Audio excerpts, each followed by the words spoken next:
नमस्कार। चलिए आज भारतीय संविधान की प्रस्तावना पर अपनी पकड़ मजबूत करते हैं, वो भी एक क्विज के जरिए। खासकर शिक्षक भर्ती परीक्षाओं की तैयारी के लिए ये सेशन बहुत काम आने वाला है। तो ये जो क्विज है इससे बिल्कुल परीक्षा के माहौल की तरह बनाया गया है। इससे तैयारी भी परखी जाएगी और आत्मविश्वास भी बढ़ेगा। तो फिर चलिए शुरू करते हैं। सबसे पहले हम प्रस्तावना की बिल्कुल बुनियाद को समझेंगे।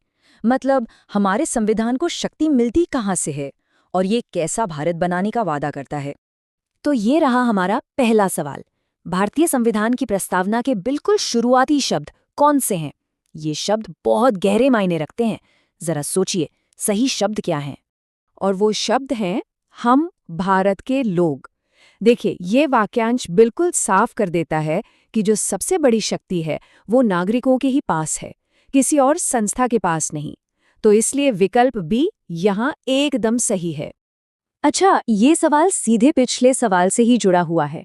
अगर संविधान हम भारत के लोग से शुरू होता है तो फिर असली शक्ति किसके पास हुई? जवाब बिल्कुल साफ है। सही उत्तर है सी, भारत के लोग। अब अगला सवाल, ये उन 5 प्रमुख शब्दों के बारे में है जो भारतीय राज्य के स्वरूप को बताते हैं। और हाँ, एक बात का ध्यान रखना है कि इनका सही क्रम बहुत ही ज्यादा महत्वपूर्ण है। तो ये हैं वो पांचों विशेषताएं, और वो भी ठीक उसी क्रम में जैसी प्रस्तावना में दी गई हैं। इसी वजह से जो हमारा विकल्प बी है वो पूरी तरह से सही उत्तर बनता है। अब हम आगे बढ़ते हैं और प्रस्तावना में हुए एकमात्र और सबसे अहम बदलाव पर ध्यान देंगे। यकीन मानिए, परीक्षाओं में इस हिस्से से सवाल जरूर पूछे जाते हैं। ये देखिए, एकदम सीधा साधा फैक्चुअल सवाल। पंथनिरपेक्ष शब्द किस संशोधन से जोड़ा गया था? चलिए इस ऐतिहासिक संशोधन के बारे में थोड़ा और जानते हैं। जी हाँ, 1976 का 42वां संशोधन। इसने 3 बड़े शब्द जोड़े थे: समाजवादी, पंथनिरपेक्ष और अखंडता। इन तीनों को याद रखना बहुत जरूरी है और इसी से हमारे सवाल का जवाब भी मिल जाता है।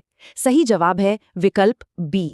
पिछली स्लाइड की जानकारी के बाद तो ये प्रश्न अब काफी आसान हो जाना चाहिए। याद है ना वो 3 शब्द कौन कौन से थे?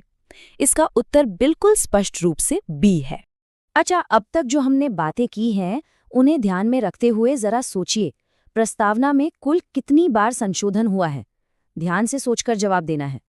और जवाब है सिर्फ एक बार। जी हाँ, 1976 का वो ऐतिहासिक 42वां संशोधन ही पहली और अब तक की एकमात्र बार था जब प्रस्तावना में कोई बदलाव किया गया। तो सही जवाब हुआ बी। चलिए, अब हम प्रस्तावना में शामिल मुख्य आदर्शों और कुछ बहुत जरूरी तथ्यों पर नजर डालेंगे, जैसे कि वो महत्वपूर्ण तारीखें जो अक्सर परीक्षाओं में आ जाती हैं। प्रस्तावना जो है वो 3 खास तरह के न्याय का वादा करती है। ये सवाल उसी से जुड़ा है।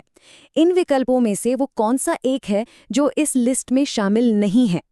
तो जैसा कि यहाँ हम देख सकते हैं, संविधान में साफ साफ सामाजिक, आर्थिक और राजनीतिक न्याय की बात कही गई है। धार्मिक न्याय का जिक्र इसमें नहीं है। तो बस सी हमारा सही उत्तर बन जाता है। अच्छा, प्रस्तावना में जो बंधुत्व यानी भाईचारे की बात की गई है, उसका आखिरी लक्ष्य क्या है? ये सवाल इस शब्द के पूरे मतलब को समझने की कोशिश करता है।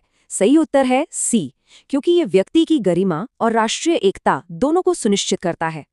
एक और तथ्य आधारित सवाल जो एक बहुत ही प्रसिद्ध कथन से जुड़ा है।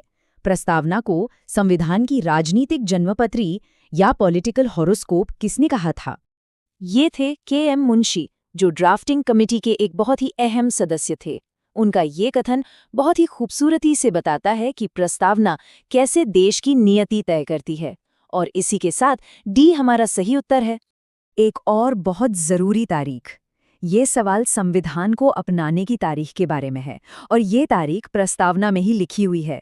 बस इस बात का ध्यान रखना है कि ये संविधान के लागू होने की तारीख से अलग है। प्रस्तावना में 26 नवंबर 1949 की तारीख साफ साफ लिखी हुई है। यही वो दिन है जब संविधान सभा ने हमारे संविधान को अपनाया था। तो सही उत्तर है सी। चलिए, अब तक की पूरी चर्चा के जो मुख्य बिंदु हैं उन्हें एक बार फटाफट से दोहरा लेते हैं ताकि ये सारी बातें अच्छी तरह याद हो जाएं। तो याद रखने वाली मुख्य बातें क्या हैं? पहली, शक्ति का स्रोत हैं भारत के लोग। दूसरी, प्रस्तावना में सिर्फ एक बार 1976 में संशोधन हुआ है, जिससे 3 नए शब्द जुड़े। और तीसरी, इसे 26 नवंबर 1949 को अपनाया गया था। और आखिर में एक सवाल सिर्फ सोचने के लिए। परीक्षा के लिए इन तथ्यों को जानना तो बहुत जरूरी है, पर न्याय, स्वतंत्रता और समानता की ये जो महान आदर्श हैं, ये हमारे रोजमर्रा के जीवन में हमारा रास्ता कैसे दिखाते हैं? शायद यही बात सबसे ज्यादा मायने रखती है।